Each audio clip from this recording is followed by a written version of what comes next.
The problem with... Not a fair. 37 for Michael. We buried him out in the back 40 next to Mom and... Sometimes in life, unexpected things could fuck you over.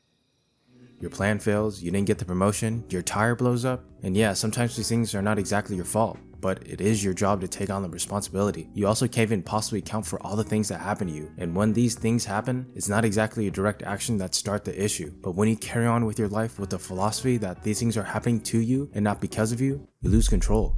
You start to believe that you don't have much control at all, that you don't have much influence over shit, so you never really feel the need or motivation to put in the work, the effort to achieve things. As a result, you stay in the same place, complacent for most of your life, that you don't do shit, or frankly, achieve shit. But remember this, there's no bad life. Shit still happens regardless of whether you're up top or at the bottom. What happens in your life only means that it's your responsibility to figure out what the fuck to do about it. I mean, what other choice do you have? It happened. You could complain, get angry, point fingers, or you could figure out the best solution now and work from there.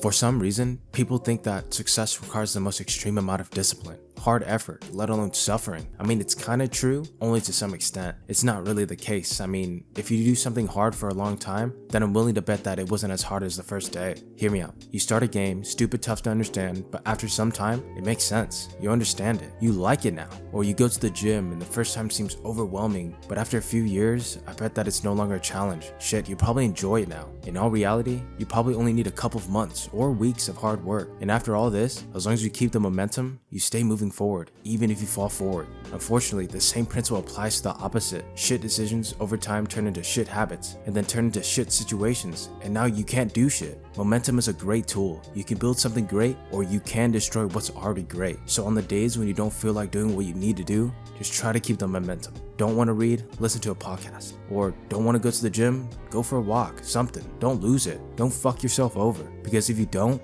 then at least you know what'll happen. What's crazy is that if you write down your goals, you put yourself above 95% of people. And the 5% who would be watching this video, only 8% of these people would actually achieve their goals. I mean, if you boil it down, the reason why only a small fraction of people achieve their goals is because their goals are result-based. The car they drive, the dream they have, the business they own. The crazy part about this is that our goalpost is always moving, that our goals become different each iteration, that we place this goal on top of something like a podium or pedestal, making it seem like it's barely out of reach. It's unattainable. Something's gotta change. Maybe not extreme as change, but do this. Set a high goal, just write it down, and then all you gotta do is reverse engineer it. Like if your goal is to get a car, write it down, then go back one step. Like you need X amount of dollars. Then one more step. You write down what you need to do to save that money. Another job, another hustle, whatever. Then back again and again until you get to where you're at now. With this, you have a complete roadmap, making it easier to track and follow. And with this roadmap, you can detect issues and find solutions on the way. Having goals is great, but don't go in blind. Without roads, you'll be lost. You set yourself up for failure. Focus your efforts on the required inputs and not the desired outcomes.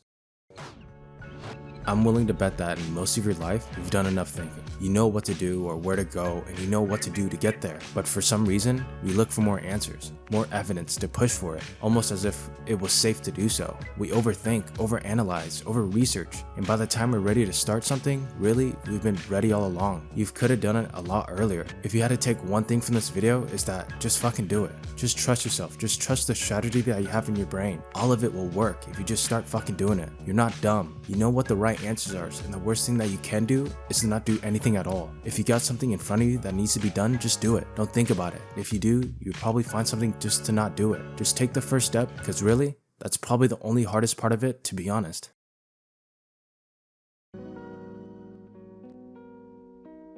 Honestly, everyone here on this big rock is on a different path, and what I'm about to tell you, or what anyone's going to tell you, is that you could take advice that could help you, and sure, it can be really useful, but really, it's about you. It's your life. Your reasons are different. Your reasons to improve. Your improvement is all personal, and it's the personal elements that make you successful and help get what you want. What I'm trying to say is that the things I try to explain or give advice about is what worked for me, or is that something that resonates with me. I could be wrong, but it's your responsibility to make your own decisions, that you don't want to rely on something or someone, that you're your own journey. Find your weakness and improve them just as much as your strength. Improve them or develop them. Just because you found some advice doesn't mean it's gonna fix exactly what you have. I'm not you, you're not me, and when you wake up, guess what? You're still you. It's you that needs to find out what works best for you and develop what you need to go through life. And I can guarantee that that's what's gonna be any better than any fucking video about advice. I'm only here to give out advice people could use and tweak it until it's a part of you.